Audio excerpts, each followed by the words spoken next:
बिस्मिल्लाहिर्रहमानिर्रहीम अस्सलामु अलैकुम।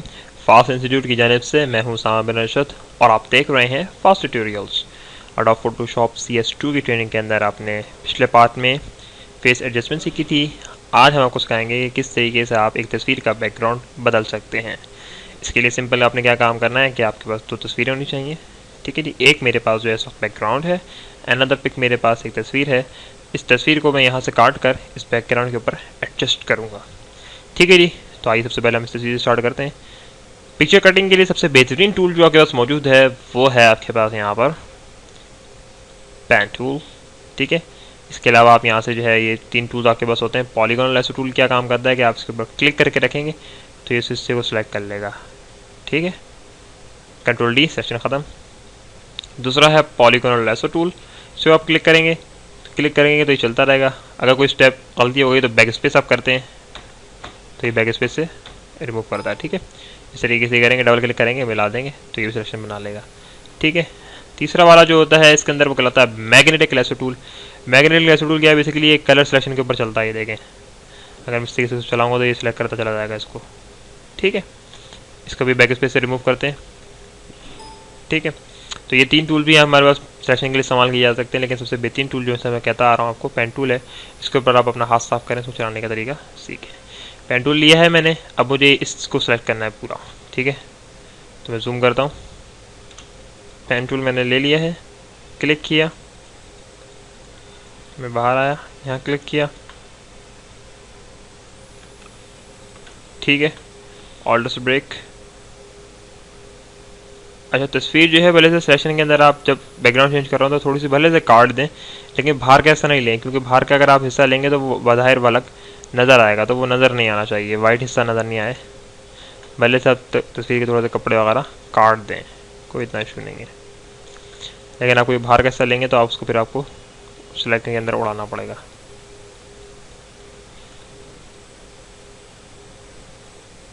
ठीक है, तो इस तरीके से हम पूरी तस्वीर को सिलेक्ट करेंगे। अब देखते जाइए।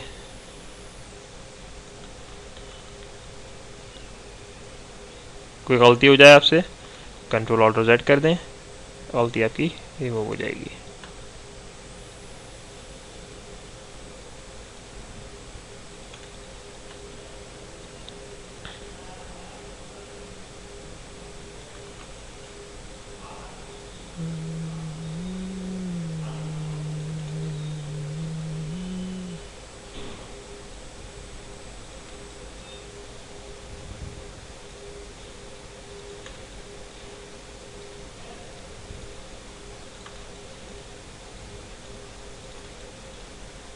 अब देखें, सीधा सीधा जाने दें इसको, इतना हमारे पास टाइम नहीं है। हम जूम करके देख रहे हैं, बेसिकली हमें इसलिए ऐसा नज़र आ रहा है। अगर हम जूम करके नहीं देखेंगे तो ये इतने ख़ास नज़र नहीं आएंगे। ठीक है, दुपट्टे के एजेस आपको नज़र आ रहे होंगे। ठीक है जी, पॉइंट टू पॉइंट आपने ला के मिला दिया। फिर आप पॉइंट टू पॉइंट मिलाने के बाद कंट्रोल-Enter करते हैं। सिलेक्शन जैसा कि स्टार्ट हो चुकी है, कंट्रोल-Enter करते के सारी सिलेक्शन स्टार्ट हो जाती है आपकी। अब आप यहाँ से वही लेना है मूव टूल, इस पिक्चर को यहाँ सेलेक्ट किया आपने। ठीक है, यहाँ से क्लिक करके ला जाके इस पिक्चर के ऊपर जाके छोड़ देना है। ठीक है, देखें ये पिक्चर आपकी यहाँ पे सेट हो गई। अच्छा जी, अब हम क्या करते हैं कि इसको यहाँ रखते हैं। ठीक है, और इसको हम कहते हैं कि भाई इमेज में से ऑटो लेबल कर देते हैं। ठीक है, ऑटो लेवल से एक लेयर ख़त्म हो जाती है, तस्वीर मैच हो जाती है कलर से। एक तस्वीर तो ये आ गई। ठीक है, इसकी तो इसकी एक और लेयर चाहिए मुझे, यहाँ पे एक और चाहिए तस्वीर। तरीकेकार देखिएगा, राइट क्लिक करके आप यहाँ से इसकी डुप्लीकेट लेयर इंसर्ट करा सकते हैं। डुप्लीकेट लेयर इंसर्ट होने से ये होगा कि ये तस्वीरें दो हो जाएंगी आपके पास। देखें, दो लेयर्स हो गई, 1 और 2। ठीक है जी, इस तरीके से आप लेयर निकाल सकते हैं। दूसरा तरीका ये है कि आपने मूव टूल लिया है। देखें, मूव टूल के साथ जैसे मैं ऑल्टर दबाता हूँ, देखें मेरे मूव टूल के सिंबल्स आप देख रहे होंगे, दो हो जाते हैं। ठीक है, जब मैं मूव टूल दबा के इसको क्लिक करूँगा इस लेयर को तो इसकी कॉपी निकल आएगी। देखें ये लेकर, ठीक है, दो तस्वीरें यहाँ से भी ये हो गई। ठीक है, तो दोनों तरीके हैं। इस तरीके से आप मूव टूल से भी शॉर्टकट की निकाल सकते हैं और राइट क्लिक करके डुप्लीकेट भी ले सकते हैं। तो रिक्वायरमेंट के हिसाब से होता है कि कहाँ पे किस तरह की निकाल लेंगे। बहरहाल ये हमारे पास तस्वीर आ गई। अब इस तस्वीर को मैंने इसका रुख जो है इस तरफ करना है, पलटना है इसको, तो मैं करता हूँ कंट्रोल-T।